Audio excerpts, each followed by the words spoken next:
David Copperfield by Charles Dickens. এই ক্লাসে আমরা চার্লস ডিকেন্সের ডেভিড কপারফিল্ড নিয়ে ডিটেইলসে সমস্ত ঘটনাগুলি আলোচনা করে নেব, সঙ্গে ঔপন্যাসিক সম্বন্ধে এবং এই নভেলের সমস্ত গুরুত্বপূর্ণ উপাদান সম্পর্কেও আমরা আলোচনা করব, যেগুলো এক্সাম পয়েন্ট অফ ভিউ থেকে খুবই গুরুত্বপূর্ণ হবে। তাই আশা করি ক্লাসটা কেউ মিস করবে না, প্রথম থেকে শেষ পর্যন্ত সবাই মন দিয়ে দেখবে। ডেভিড কপারফিল্ডের ওপরে এই ক্লাসটি করার পরে আশা করি তোমাদের ডেভিড কপারফিল্ড নিয়ে আর কোনো সমস্যা থাকবে না। এই ক্লাসে আমরা উপন্যাসটি সম্পর্কে আলোচনা করার পরের ক্লাসে আমি এই উপন্যাস থেকে সমস্ত গুরুত্বপূর্ণ এমসিকিউগুলো নিয়ে একটা প্র্যাকটিস সেট আলোচনা করে দেব। তারপরে আশা করি তোমাদের ডেভিড কপারফিল্ড থেকে কোনো প্রকার এমসিকিউ অ্যাটেন্ড করতে আর অসুবিধা হবে না। ইংলিশে এসএলএসটি 2025-এর প্রস্তুতির এই সিরিজে আমরা কভার করছি লেভেল 11-12-এর সিলেবাসের অন্তর্গত নভেল প্রাইড অ্যান্ড প্রেজুডিস এবং ডেভিড কপারফিল্ড, যেখানে অলরেডি আমি প্রাইড অ্যান্ড প্রেজুডিসের ওপরে দুটো ক্লাস করিয়েছি। একটাতে আমি ডিসকাশন করেছি আর একটাতে আমি প্র্যাকটিস সেট আলোচনা করেছি। যারা যারা সেই অংশের ভিডিওগুলি দেখোনি অবশ্যই আমার চ্যানেল থেকে সেই ভিডিওগুলি দেখে নেবে, তাহলে তাতে আশা করি তোমাদের আগামী পরীক্ষার প্রস্তুতিতে অনেকটাই সাহায্য হবে। তো দেখো, সরাসরি উপন্যাসিক এবং উপন্যাসটি সম্পর্কে আলোচনায় আসার আগে বলি, যারা যারা চ্যানেলে নতুন কাইন্ডলি চ্যানেলটা সাবস্ক্রাইব করবে এবং চ্যানেলটা ফলো করে বেল আইকনটা অবশ্যই প্রেস করে দেবে, তাহলে পরবর্তী প্র্যাকটিস সেটের নোটিফিকেশন সহজেই তোমার কাছে পৌঁছে যাবে। এছাড়া ভিডিওটা ভালো লাগলে অবশ্যই লাইক ও শেয়ারের পাশাপাশি একটা হাইপ করে দেবে এবং এসএলএসটি সংক্রান্ত যাবতীয় নোটস ও প্র্যাকটিস সেটের জন্য পিডিএফ পেতে হলে তোমরা সরাসরি ডেসক্রিপশন বক্সে দেওয়া হোয়াটসঅ্যাপ নাম্বারে কন্ট্যাক্ট করতে পারো। এছাড়াও ধারাবাহিকতা বজায় রেখে ডেইলি মক টেস্টের জন্য তোমরা সরাসরি আমার অনলাইন মক টেস্ট ব্যাচেও জয়েন করতে পারো। অনলাইন মক টেস্ট ব্যাচের লিঙ্ক এই ভিডিওর ডেসক্রিপশন বক্সে দেওয়া থাকছে। আর এসএলএসটি সংক্রান্ত কোনো ইনফরমেশন বা ইংলিশ রিলেটেড যে কোনো ধরনের কোয়ারি থাকলে তোমরা সরাসরি আমার টেলিগ্রাম গ্রুপে বা হোয়াটসঅ্যাপ চ্যানেলে যুক্ত হয়ে যেতে পারো। টেলিগ্রাম গ্রুপের লিঙ্ক এবং হোয়াটসঅ্যাপ চ্যানেলের লিঙ্ক এই ভিডিওর ডেসক্রিপশন বক্সে উল্লেখ করা থাকছে। এছাড়াও বলে রাখি, এই নভেলগুলি নিয়ে সমস্ত গুরুত্বপূর্ণ ইনফরমেশন সহ ওয়ানলাইনার নোটস বা পিডিএফ আকারে তোমরা পেয়ে যাবে, যার জন্য তোমরা ডেসক্রিপশন বক্সে দেওয়া হোয়াটসঅ্যাপ নাম্বারে সরাসরি কন্ট্যাক্ট করবে। নোটস অ্যান্ড পিডিএফস আর চার্জেবল। তো দেখো, সরাসরি উপন্যাসটি সম্পর্কে আলোচনার আগে আমরা ঔপন্যাসিক চার্লস ডিকেন্স সম্পর্কে সমস্ত গুরুত্বপূর্ণ তথ্যগুলি জেনে নেব, কারণ চার্লস ডিকেন্সের সেমি অটোবায়োগ্রাফিক্যাল নভেল এটা, তাই ডিকেন্স সম্পর্কে আমাদের অবশ্যই একটা ধারণা রাখা খুবই জরুরি। তো দেখো, চার্লস ডিকেন্স ছিলেন চার্লস জন হাফাম ডিকেন্স। তার পুরো নাম ছিল চার্লস জন হাফাম ডিকেন্স। তিনি ছিলেন একজন ইংরেজি লেখক এবং সামাজিক সমালোচক। অনেকেই তাকে ভিক্টোরিয়ান যুগের সর্বশ্রেষ্ঠ ঔপন্যাসিক হিসেবেও গণ্য করেন। তার জীবদ্দশায় তার রচনাগুলো অভূতপূর্ব জনপ্রিয়তা অর্জন করেছিল এবং 20th সেঞ্চুরির মধ্যে সমালোচক এবং পণ্ডিতরা তাকে একজন সাহিত্যিক প্রতিভা হিসেবেও স্বীকৃতি দিয়ে দিয়েছিলেন। তার উপন্যাস এবং ছোট গল্প আজও সারা বিশ্বজুড়ে ব্যাপকভাবে সবার দ্বারা পঠিত হয়। এই চার্লস জন হাফাম ডিকেন্স 1812 সালের 7ই ফেব্রুয়ারি পোর্টমাউথের ল্যান্ডপোর্ট জেলায় জন্মগ্রহণ করেন। জন এবং এলিজাবেথ ডিকেন্স ছিল তার বাবা এবং মা। তিনি তাদের 8 সন্তানের মধ্যে ছিলেন দ্বিতীয়। তার ছোটবেলা বিশেষ ভালোভাবে কাটেনি, তাই বিশেষ শুভ সূচনা না করেই তিনি বেড়ে ওঠেন এবং 19 শতকের সর্বশ্রেষ্ঠ, সর্বাধিক পরিচিত এবং সর্বাধিক প্রিয় লেখকদের একজন তিনি হয়ে ওঠেন। অবশেষে তাদের স্থিতিকরণ হয় লন্ডন এবং তার আশেপাশের এলাকার মধ্যে। ডিকেন্স শহরটিকে এত ভালোভাবে জানতেন এবং বর্ণনা করতেন যে এটি চিরকাল তার সাথে যেন জড়িত হয়ে গিয়েছিল। চার্লস ডিকেন্স প্রথাগত যে আনুষ্ঠানিক শিক্ষা হয়, স্কুল কলেজের শিক্ষা, সেটা তিনি খুব কম লাভ করেছিলেন। 1824 সালে 12 বছর বয়সে তাকে জুতা কালো করার কারখানায় কাজ করতে পাঠানো হয়েছিল, যখন তার বাবাকে তার মা এবং তার বেশিরভাগ ভাই বোনেদের সাথে মার্শালসির কারাগারে পাঠানো হয়েছিল ঋণ খেলাপের কারণে। শৈশবের সেই দারিদ্রতা, সেই পরিত্যক্ততার অনুভূতি তার মৃত্যু পর্যন্ত তার পাঠকদের কাছে কিন্তু অজানা ছিল।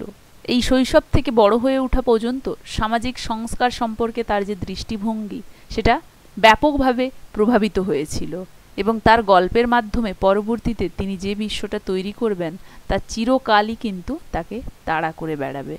তার বাবা সামান্য উত্তরাধিকার সূত্রে সম্পদ পাওয়ার পরে তিনি সামান্য সময়ের জন্য বা অল্প সময়ের জন্য স্কুলে ফিরে আসতে সক্ষম হয়েছিলেন ওই কারখানার কাজ ছেড়ে, কিন্তু তবুও 15 বছর বয়সে একজন সলিসিটরের অফিসে তাকে কেরানি পদে কাজে অংশগ্রহণ করতে হয়। তারপর আইন আদালতে একজন শর্ট হ্যান্ড রিপোর্টার হিসেবেও তিনি কাজ করেন, আর অবশেষে একজন সংসদীয় ও সংবাদপত্রের রিপোর্টার হন তিনি। এই বছরগুলি তাকে সাংবাদিকতার প্রতি একটা স্থায়ী স্নেহ এবং আইন ও সংসদের প্রতি একটা অবজ্ঞার মধ্যে ফেলে দেয় তাকে। 1833 সালে ডিকেন্স পত্রিকা এবং সংবাদপত্রগুলিতে গল্প আর বর্ণনামূলক প্রবন্ধ লেখা শুরু করেন, যার দ্বারা ছোটোখাটো আয়ও তিনি করতে শুরু করেন, যা 1836 সালের ফেব্রুয়ারিতে স্কেচেস নামে পুনর্মুদ্রিত হয়। নাম ছিল বোজ, তার আসল নাম তিনি সেখানে ব্যবহার করেননি। বোজ ছদ্মনামে তিনি এটা করেছিলেন।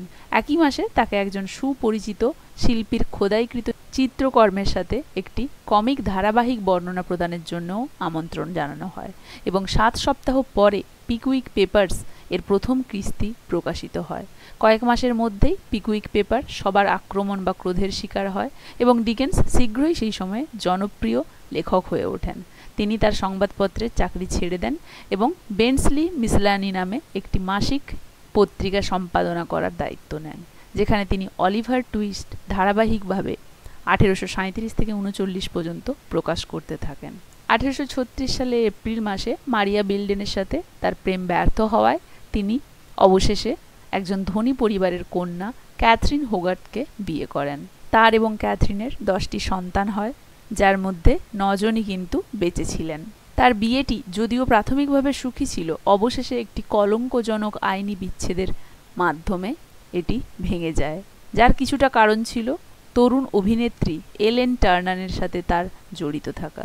1850 সালের মধ্যে ডিকেন্স 9টি উপন্যাস প্রকাশ করেছিলেন, যার মধ্যে ছিল নিকোলাস নিকলবি এবং ডেভিড কপারফিল্ড।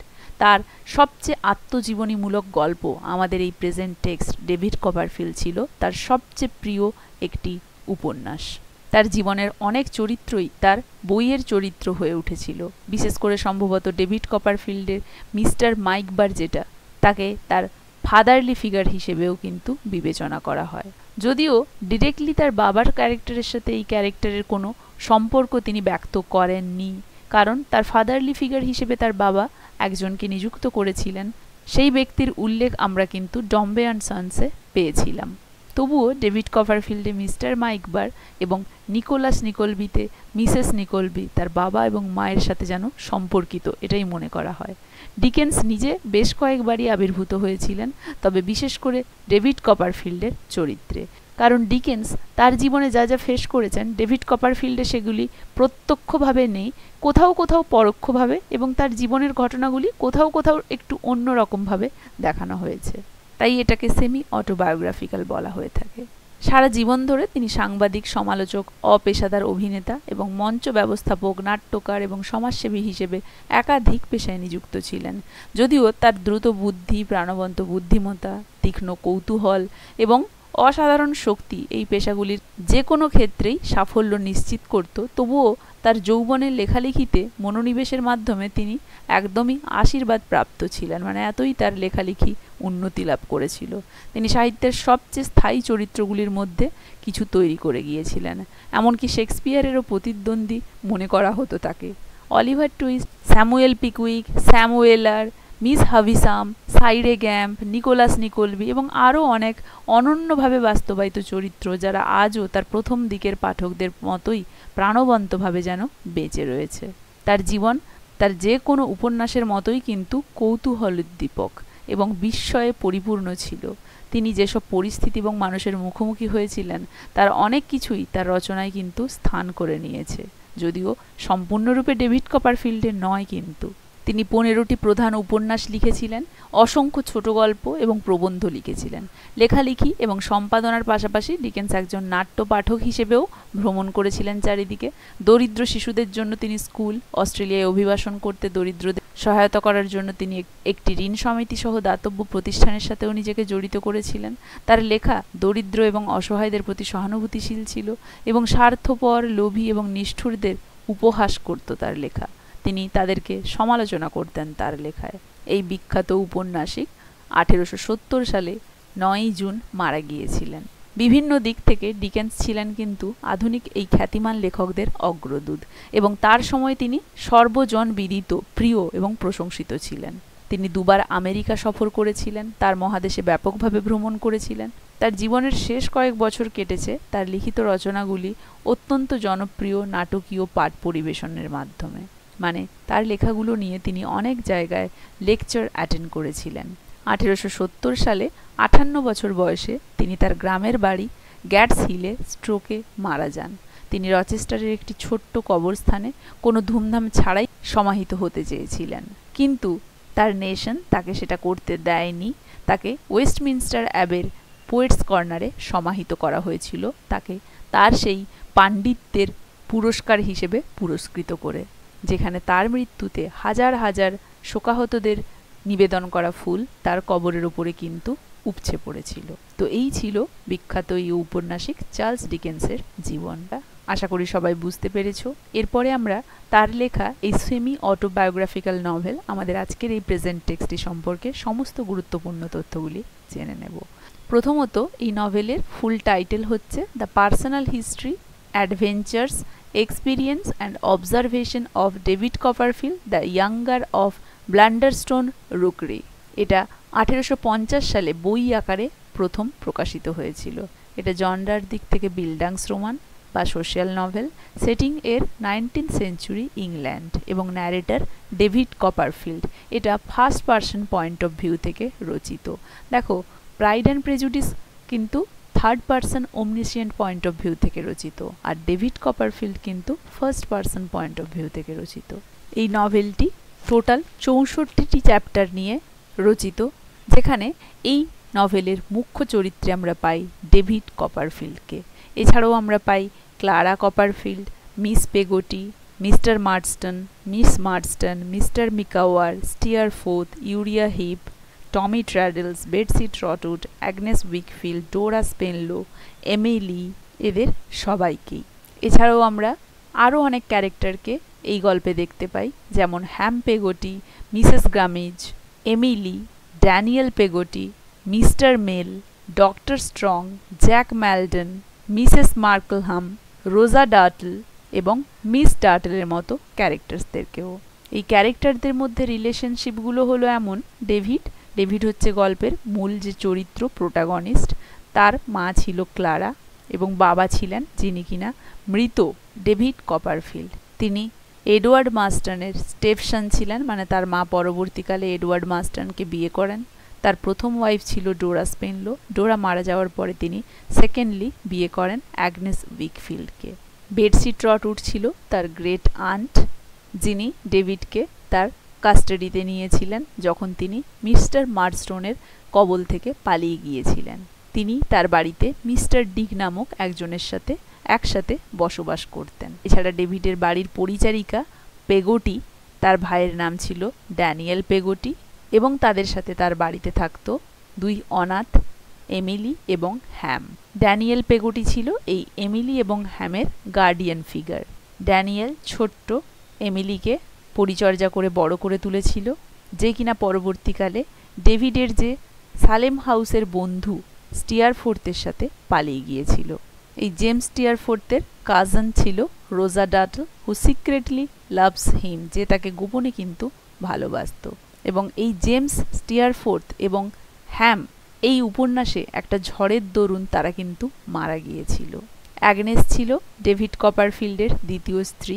তিনি মিস্টার উইকফিল্ডের কন্যা ছিলেন এবং তার যে কেরানি ইউরিয়া হিপ, এ ছিল এই উপন্যাসের মূল ভিলেন।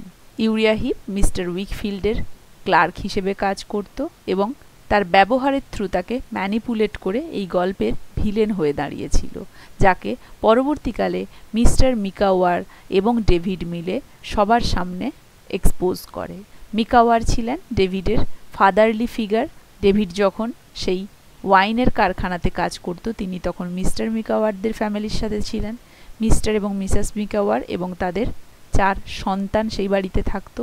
তার পরবর্তীকালে ঋণখেলাপিদের কারবারে পড়ে তিনি জেলে বন্দী হন এবং সেই থেকে জেল ফেরতের পরে তারা অন্য জায়গায় স্থানান্তরিত হওয়ার কারণে ডেভিডের সাথে তাদের বিচ্ছেদ ঘটে যায় এবং পরবর্তীকালে আবারও এই উপন্যাসে ডেভিডের সাথে মিকা ওয়ারদের সাক্ষাৎ হয় এবং সেই সময় মিকা ওয়ার কিন্তু ইউরিয়া হিপের সেই সমস্ত কূটনৈতিক চাল এক্সপোজ করেন যেখানে এই উপন্যাসের হ্যাপি এন্ডিং হয়। ডোরা স্পিনলো ছিল ডেভিডের প্রথম ভালোবাসা এবং স্ত্রী, আর অ্যাগনেস ছিল ডেভিডের দ্বিতীয় স্ত্রী, যেটা ম্যাচিওর লাইফে সে বিয়ে করেছিল। থিমের দিক থেকে বলতে গেলে এই নভেলের থিম হচ্ছে কামিং অফ এজ বা bildungsroman, social class and mobility, marriage, redemption and forgiveness, hypocrisy versus sincerity, women's role. এগুলো ছিল এই উপন্যাসের বিখ্যাত বিশেষ কিছু থিম। আর ক্যারেক্টার নিয়ে তো আমি বললামই, এই উপন্যাসের সমস্ত ক্যারেক্টার, তাদের রোল, তাদের বিশ্বাস, তারা কিসের প্রতীক, এই সমস্ত কিছু নিয়ে আমি একটা চার্টের আকারে তৈরি করেছি। আশা করি এটা তোমাদের অনেকটাই হেল্প করবে। তো এই উপন্যাসের গল্পটি ছিল মূলত এই রকম। এটি first person point of view থেকে লেখা হয়েছে, যেখানে দেখানো হচ্ছে যে একজন মধ্যবয়সী ব্যক্তি যার নাম ডেভিড কপারফিল্ড, তিনি জীবনের প্রথম দিকে ফিরে যাচ্ছেন, স্মৃতি রোমন্থন করছেন। ডেভিড তার বাবার মৃত্যুর 6 মাস পর সাফোকের ব্লান্ডারস্টোনে জন্মগ্রহণ করেন এবং তার মা ও তার গৃহকর্মী মিস পেগোটি দ্বারা লালিত পালিত হন। ছোটবেলায় পেগোটির সাথে তিনি ইয়ারমাউথে যান, তার ভাই মিস্টার পেগোটির বাড়িতে কয়েকদিন তিনি কাটান সেখানে, যেখানে তিনি মিস্টার পেগোটি ও তার অনাথ ভাগ্নে ও ভাগ্নির সাথে মানে হ্যাম ও এমিলির সাথে দেখা করেন এবং যখন সেখান থেকে তিনি ফিরে আসেন তিনি জানতে পারেন তার মা একজন খুবই খারাপ লোক মিস্টার মার্ডস্টোনকে বিয়ে করেছেন দ্বিতীয়বারের জন্য। এই মিস্টার মার্ডস্টোন মানে এডওয়ার্ড মার্ডস্টোন খুবই একজন কঠোর ব্যক্তি, খুবই একজন বদমাশ লোক। তিনি ডেভিডকে কোনো মতেই সহ্য করতে পারেন না এবং ডেভিডের মাকে সবসময় তিনি শাসাতেন যাতে ডেভিডকে তিনি নিয়ন্ত্রণে রাখেন। তো এইভাবেই ডেভিডের ওপরে তিনি সর্বদা একটা কন্ট্রোল খাটাতেন এবং একদিন পড়াশুনোকে ইস্যু করে ডেভিডকে তিনি শাস্তি দেওয়ার কারণে প্রহার করাতে ডেভিড যখন তার বিরুদ্ধে তার হাতে গিয়ে কামড়ে দেয় তখন তিনি খুবই রেগে যান এবং ডেভিডকে বোর্ডিং স্কুলে পাঠানোর সিদ্ধান্ত নেন। মিস্টার ক্রিকেল পরিচালিত একটি বোর্ডিং স্কুলে তাকে পাঠানো হয়। এই মিস্টার ক্রিকেলের চরিত্রটাও কিন্তু চার্লস ডিকেন্সের ব্যক্তিগত জীবন থেকে অনুপ্রাণিত। চার্লস ডিকেন্সকেও পরবর্তীকালে যে স্কুলে পাঠানো হয়েছিল সেই স্কুলেও কিন্তু তার একজন হেডমাস্টার ছিল যিনি এই রকমই স্বভাবের। তো তারই চরিত্রের অনুপ্রেরণায় এই মিস্টার ক্রিকেলের চরিত্রটি রচিত। যদিও স্থান এবং সময় নির্বিশেষে এটা চেঞ্জ করা হয়েছে, তবুও এই চরিত্রটি তার বাস্তব জীবন থেকে কিন্তু অনুপ্রাণিত। তো সেখানে ডেভিডের প্রথম দিকে মন লাগেনি, পরের দিকে তার বন্ধু তৈরি হয় টমি ট্র্যাডলস এবং স্টিয়ারফোর্ড নামেও সেখানে একজন রয়েছে যার প্রতি ডেভিড ভালো না বাসলেও তার প্রতি যথেষ্ট অ্যাট্রাক্ট হয়ে পড়েন এবং তাদের মধ্যে বেশ একটা বন্ডিং তৈরি হয়। তো ডেভিডের স্কুলের দ্বিতীয় সেমিস্টারে মাঝামাঝি সময় তার মা একটি পুত্র সন্তান জন্ম দেয়। ডেভিড সেমিস্টারে পরে যখন বাড়ি ফেরে মাকে এবং তার সেই ছোট্ট ভাইকে দেখে খুবই আনন্দিত হয়, কিন্তু মার্ডস্টোনের তত্ত্বাবধানে তাদের মধ্যে সেই আনন্দ সেলিব্রেট হয়নি, মানে তারা নিজেদের মধ্যে সেই আনন্দ পুরোপুরিভাবে ভাগ করতে পারেননি এবং পরবর্তীতে দেখা যায় তার মা বেশ কিছুদিন রোগে ভোগার পরে অবশেষে সেই ছোট পুত্র সন্তানটি সহ মারা যান। মা মারা যাওয়ার ফলে মিস্টার মার্ডস্টোন ডেভিডের প্রতি আরও কঠোর হয়ে পড়েন। তিনি ডেভিডকে স্কুলে পাঠানোর পরিবর্তে কাজে পাঠিয়ে দেন, যেখানে ডেভিডের কোনো মতেই মন লাগে না। সেই ওয়াইন কারখানায় কাজের দরুন ডেভিডের পরিচয় হয় মিস্টার মিকাওয়ারের সাথে। এই মিস্টার মিকাওয়ার তার ফাদারলি ক্যারেক্টার যেন, কিন্তু পরবর্তীকালে ঋণ খেলাপিদের কারণে এই মিস্টার মিকাওয়ারও ফ্যামিলি শুদ্ধ কারাগারে যান এবং ডেভিডের সাথে কারাগার থেকে ফেরার পরে তাদেরও সম্পর্ক ছিন্ন হয়। ডেভিড তারপরে একদিন স্থির করেন যে তিনি সেখান থেকে তার যে গ্রেট আন্ট বেটসি ট্রটউডের খোঁজ করবেন এবং তার কাছে তিনি চলে যাবেন। তিনি অনেক কষ্টে তার গ্রেট আন্ট বেটসি ট্রটউডকে খোঁজ করে ডোভারে পৌঁছন এবং সেখানে দেখেন তিনি বেটসি মিস্টার ডিকের সাথে একসাথে বসবাস করেন। মিস বেটসি ডেভিডকে ডক্টর স্টং পরিচালিত একটি স্কুলে যাওয়ার এবং তার ব্যবসায়িক প্রতিস্থাপক মিস্টার উইকফিল্ড এবং তার মেয়ের সাথে থাকার ব্যবস্থা করে দেন, যার নাম ছিল অ্যাগনেস উইকফিল্ড। এই অ্যাগনেস উইকফিল্ড ডেভিডের জীবনে একটা চরম বন্ধু হিসেবে কাজ করে। তো এই উইকফিল্ডেরই কেরানি হিসেবে কাজ করত ইউরিয়া হিপ, যেই ইউরিয়া হিপ কিন্তু এই উপন্যাসের মুখ্য ভিলেনিয়াস ক্যারেক্টার। ডেভিড স্কুলের পড়াশোনা শেষ করেন, পেগোটি তাকে দেখতে যায় ইয়ারমাউথে যাওয়ার পথে তিনি স্টিয়ারফোর্থের সাথেও দেখা করেন এবং একসাথে তারা পেগোটির সাথে দেখা করতে যান। সেখানে গিয়ে ডেভিড শুনতে পান এমিলির সাথে হ্যামের বাগদান সম্পন্ন হয়েছে, কিন্তু এমিলি স্টিয়ারফোর্থের প্রতি আগ্রহী হয়ে পড়ে। পরবর্তীকালে জীবনে কোন দিকে এগোবে সেই নিয়ে তার গ্রেট আন্ট মিস বেটসি ধারণা দেয়, ফলে ডেভিড স্পেনলো এবং জকিন্সের লন্ডন অফিসে শিক্ষানবিশ হিসেবে কাজ শুরু করেন। তিনি স্টিয়ারফোর্থের সাথে তার বন্ধুত্ব বজায় রাখেন, যদিও উইকফিল্ডের কন্যা অ্যাগনেসের কিন্তু সেই বিষয়ে যথেষ্ট আপত্তি ছিল, কারণ অ্যাগনেস ছিল তার প্রিয় বন্ধু, সে সবসময় ডেভিডকে ভালো পরামর্শ দিত। তারপরে আমরা দেখতে পাই ইউরিয়া হিপের সাথে আবারও তার পরিচয় হয়। ইউরিয়া হিপ উইকফিল্ডের সঙ্গী হতে চলেছেন, কারণ ইউরিয়া হিপ উইকফিল্ডের মেয়ে অ্যাগনেস উইকফিল্ডকে, যে ডেভিডের প্রিয় বন্ধু ছিল, তাকে বিয়ে করতে চান। আর এদিকে স্পেনলো ডেভিডকে তার বাড়িতে নিমন্ত্রণ জানান, যেই স্পেনলোর অফিসে ডেভিড শিক্ষানবিশ হিসেবে কাজ শুরু করেছিল। সেই স্পেনলোর বাড়িতে গিয়ে ডেভিড তার শিশুসুলভ যে কন্যা ডোরা তার প্রতি খুবই আকৃষ্ট হয়ে পড়েন এবং পরবর্তীকালে তিনি এই ডোরাকেই বিয়ে করেন। মিস পেগোটির যার সাথে বিয়ে হয়েছিল সেই বার্কিস, যার সাথে ডেভিডের পরিচয় হয়েছিল, তিনি যখন মৃত্যুর কাছাকাছি পৌঁছন, ডেভিড ইয়ারমাউথে আসেন এবং বার্কিসের শেষকৃত্য সম্পন্ন করেন। ঠিক এরপরেই এমিলি স্টিয়ারফোর্থের সাথে পালিয়ে যায়। মিস্টার পেগোটি তাকে খুঁজে বের করার প্রতিশ্রুতি দেন। ডেভিড লন্ডনে আবার ফিরে আসেন। ডেভিডের সাথে ডোরার বাগদান সম্পন্ন হয়। ডেভিডের কাছে খবর আসে উইকফিল্ড ইউরিয়া হিপের চক্রান্তের শিকার হয়েছেন, আর্থিকভাবে ধ্বংস হয়ে গিয়েছেন তিনি। ডেভিড সেই সময় আয় বাড়ানোর জন্য ডক্টর স্ট্রংয়ের একজন সচিব হিসেবে কাজ শুরু করেন। তিনি ট্র্যাডলসের পরামর্শে সংবাদপত্রের জন্য সাংসদীয় বিতর্কের প্রতিবেদন লেখা শুরু করেন। তিনি গল্পও লেখেন সেই সময়। আর এই দিকে ইউরিয়া হিপ মিস্টার মাইকবারকে একজন কেরানি হিসেবে নিয়োগ করেন, সেই মাইকবার বা মিকাওয়ার যিনি কিনা এক সময় ডেভিডের ফাদারলি ফিগার হিসেবে কাজ করেছিলেন। তিনি মিকাওয়ারের সহায়তায় মিস্টার উইকফিল্ডকে আরোই ধ্বংসের দিকে এগিয়ে দেওয়ার জন্য প্ররোচনা করেন, কিন্তু শেষমেশ মিস্টার মিকাওয়ারের সহযোগিতায় ডেভিড ইউরিয়া হিপের সেই চক্রান্ত ফাঁস করতে সমর্থ হয়। ফলে একদিন মিস্টার মিকাওয়ার, ডেভিড, ট্র্যাডলস সবাই একত্রে ইউরিয়া হিপের মুখোমুখি হন বিস্তারিত প্রমাণের সাথে যে তিনি উইকফিল্ডের সাথে প্রতারণা করেছেন এবং মিস বেটসির ক্ষতির জন্য তিনি দায়ী। অতএব হিপকে সমস্ত টাকা ফেরত দিতে বলা হয়।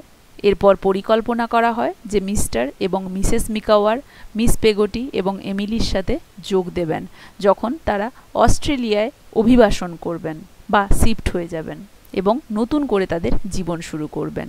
যাত্রার আগে ডেভিড ইয়ারমাউথে এমিলির কাছ থেকে হ্যামের কাছে একটি চিঠি পৌঁছে দিতে যান, কিন্তু একটি বিপজ্জনক ঝড় ওঠে, বেশ কয়েকটি জাহাজ হারিয়ে যায় এবং তীরের এত কাছে একটি জাহাজডুবি ঘটে যে হ্যাম সাঁতার কেটে বেরিয়ে এসেও শেষে দুজনকে বাঁচাতে গিয়ে নিজেই ডুবে যায় এবং যখন একজন নাবিকের মৃতদেহ তীরে ভেসে যায় তখন সবাই দেখতে পায় যে এটা স্টিয়ারফোর্থের দেহ। এর পরবর্তী 3 বছর ডেভিড ইউরোপ মহাদেশেই কাটান এবং সেই সময় তিনি অনেক লেখালেখিতে মন দেন। তার এবং অ্যাগনেস উইকফিল্ডের মধ্যে সেই সময় বহু চিঠির দ্বারা কথোপকথন হয় এবং অ্যাগনেস তাকে যেভাবে সেই সময় তার পাশে ছিল ডোরা মারা যাওয়ার পরে, যেভাবে তাকে উদ্বুদ্ধ করেছিল জীবনের পথে এগিয়ে যেতে, তাতে সে যথেষ্ট পরিমাণে সন্তুষ্ট হয়েছিল যে অ্যাগনেস তার একটা প্রকৃত বন্ধু ক্যারেক্টার বা বন্ধু ফিগার। ফলে তিনি ফিরে এসে অ্যাগনেসকে বিয়ের প্রস্তাব দেন এবং অ্যাগনেসও সানন্দে সেই প্রস্তাব গ্রহণ করে এবং বলে সেও ডেভিডকে কিন্তু পছন্দ করত। এইভাবে এই নভেলটার একটা হ্যাপি এন্ডিং ঘটে। এই নভেলটার কিছু বিখ্যাত উক্তি আমি কোট করেছি, আশা করি এগুলো এক্সাম পয়েন্ট অফ ভিউ থেকে তোমাদের কাছে খুবই গুরুত্বপূর্ণ হবে। সমস্ত ক্যারেক্টারদেরই কোটেশনগুলো এখানে রয়েছে। তো এই ছিল চার্লস ডিকেন্স রচিত ডেভিড কপারফিল্ড, যেটা তার সেমি অটোবায়োগ্রাফিক্যাল নভেল। আশা করি সবাই বুঝতে পেরেছো, কারো কোথাও অসুবিধে নেই। এর পরবর্তী ক্লাসে আমি ডেভিড কপারফিল্ড থেকে সমস্ত গুরুত্বপূর্ণ এমসিকিউ নিয়ে একটা প্র্যাকটিস সেট আলোচনা করব। তাহলে আশা করি তোমাদের ডেভিড কপারফিল্ড রিলেটেড যে কোনো ধরনের প্রশ্ন আসলে অ্যান্সার করতে আর কোনোরূপ অসুবিধে হবে না। এই ক্লাসটা তাহলে এখানেই শেষ করছি, দেখা হচ্ছে পরবর্তী ক্লাসে।